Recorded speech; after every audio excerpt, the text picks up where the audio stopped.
Okay, welcome to the class on Northeast India. Now we'll discuss the political features and the diversities, kind of political situation. In fact, in the context of Northeast India, which is the Unit One of the Government and Politics Northeast India, sixth semester, BA Political Science honors under the Manipur University. So we have discussed the various features of the Northeast India in terms of the idea of the Northeast India, how it evolved, when it evolved, when it came to being known. Other thing is there, of course, the historical background. Then also we have discussed the geographical features, and also we have discussed the ethnic diversities or cultural pluralism, and also some socio-economic conditions in the context of Northeast India. So this is the last part on this theme of the Northeast India and its features, the political situation and the diversities. Now we have to understand the history and also the geographical features and the socio-economic conditions that has a deep impact on the politics and the political process, and also the political demands and movements. Now, in the context of Northeast India, this kind of a political demands, that has been, or movements have been going on for quite a long time. It was started with the FIJO under the Naga National Council, then Naga Hills, or the Assam province and Assam state. Then it was followed by the Lal Denga under the banner of the Mizo National Front. Then, of course, that was in the 60s. Of course, the Nagas were the first under Fijo. Then you have the Mizo National Front in the mid 60s. Then, of course, you have the other armed groups coming up. Of course, UNLF in Manipur was in 1964, but by late 70s and early 80s, okay, you have the whole lot of armed groups coming up for different reasons, and also some kind of different demands. So and of course you have the politics, that is the election, the other forms of politics are going on. So in that sense, it's a dynamic and also a little bit of complex, little bit of sensitive, and it's also a lot of controversies are there. So but we try to understand as a student how this phenomena and how it has been responded and resolved by the Indian state and the government and politics in the region. So since independence, you have the demands and the political movements. It can be broadly divided into three categories or three types, which are still continuing, okay, in different forms. It has ups and downs kind of a situation also. These political demands broadly can be classified into three categories. One is the armed groups, okay, demanding the restoration or for the independence, say in Assam, Manipur, and Nagaland, etc. That is one category. So you have the Alpha, in Assam, UNLF in Manipur, then PLA, PRIPAK in context of Manipur. Then you have NSN factions and NSN, particularly IM in the Nagaland particularly, and also in some parts of the Manipur. So you have this, this is the first category where this is also kind of a reality. These groups still exist in many parts of the Northeast India. Second is the armed groups which has been demanding not independence but the separate state, say within the India. Say you can talk to give the examples of, say, the Bodos, the Kuki armed groups, where they want to establish the separate state within the state within India. The third one is the kind of demands which are on the ethnic or geographical area for separate kind of homeland. Okay. For that particular, even in terms of district, in terms of the political aspiration, you have this kind of ethnic or geographical basis. So you have the political parties with the ethnic or the geographical names. So in order to protect or serve the particular group or the particular state, so you have that kind of a situation in the context of Northeast India. So you can give the example, as I said, Mizo National Front, Naga People's Front. In fact, they are now political parties, and they are ruling or the part of the coalition government in the various states. So you have to understand. Of course, you have the Manipur People's Party, and of course, earlier you have the Kuki National Assembly. You have the other the different political parties. In fact, some of them have merged with the national parties or the regional political parties. So what I'm trying to say is that the geography or ethnic identity is still continue kind of a basis for the politics and the government in the North India. That's important to understand. At the same time, you have the electoral politics going on, and you have a change of government from time to time. That is in going on.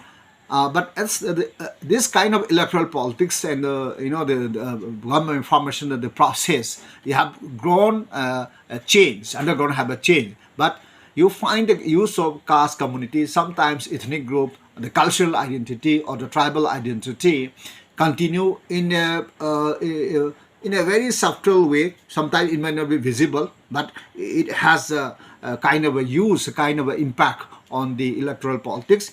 In terms of what is called the selection of the candidate and the voting behavior by the people. So that's a kind of a reality. Of course, we have a books on this electoral politics and the government formation also.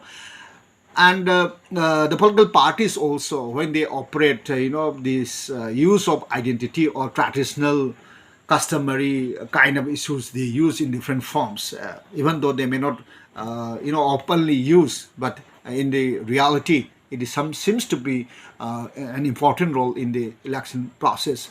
One issue challenge is that this democratic process or the politics, we need to focus on the issues of the healthcare facilities to the people, because health is important.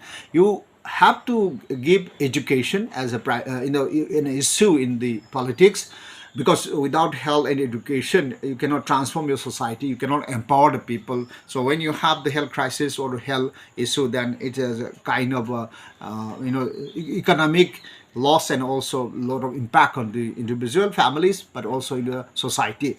So economic issues like the poverty, unemployment, and the of course the environment, other things, these are in other words, I just repeat, the issues of health, the issues of education, the issue of economy, issues of the poverty, unemployment, then environment. These issues have to be a part of the agenda or issue in the electoral politics and the government agenda.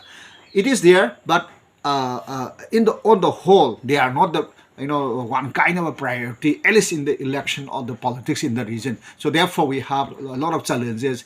If you look at the other countries and other states, these are some of the issues where elections are fought and the governments are formed and they deliver. If you look at the advanced countries like United Kingdom, or for that matter, the USA or the European countries, and of course in the other Asian countries, because these issues have a deep impact on the politics, deep impact on our life. So in that context, it's important. So you can see yourself the poverty situation, you can see the economic, the unemployment, you can see the education scenario and health issue, how this should be addressed, because in the globalized era, what we find is also some kind of privatization where the governments are not able to provide this kind of facilities, health, education. So in that context, we have to relook, and the politics has to give priority if we want to resolve, especially in this globalized era. Now these are the broad scenario of the political demands, political movements, and the kind of election, the politics that have been going on in the Northeast India. Now let's come to the response, the kind of a solution to these political demands of course, three categories we have discussed. It can be broadly into two categories we can examine. One is what we can consider as the accommodation or accommodative process by the Indian state. So you sign the peace accord, then you create new states. Okay, it's a kind of approach by the union government and the Indian state in order to resolve. So you find the Naga National Council, they demanded the separate country, independent country of Nagas, and then Assam. So the government of India created, the parliament enacted the state of Nagaland. That was the first which was created out of Assam in 1963. Then of course you have the Mizoram Accord, and you form new state of Mizoram in 1987. So these are the kind of solution, kind of approach which can be accommodative approach by the Indian state.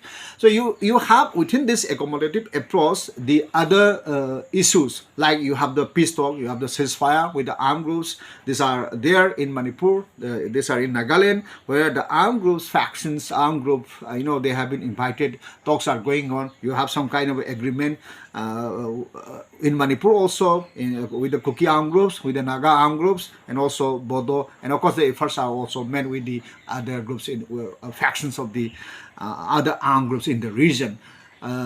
This is one approach we can consider for our understanding.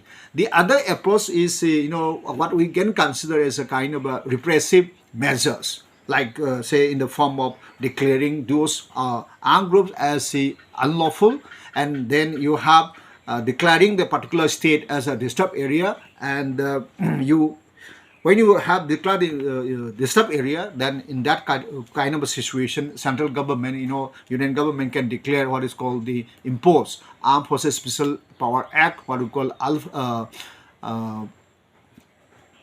Armed Forces Special Power Act 1958, which are operation in the many parts of the region. So this is also where the armed groups have given the special power to deal with the the violence, or deal with the activities of the armed groups. Other is the deployment of the the army and the central security forces. These are the kind of course, in the when you have the crisis situation where the violence is higher, then sometimes you have the imposition of the president rule in the state, where the the union government took over the entire executive power also.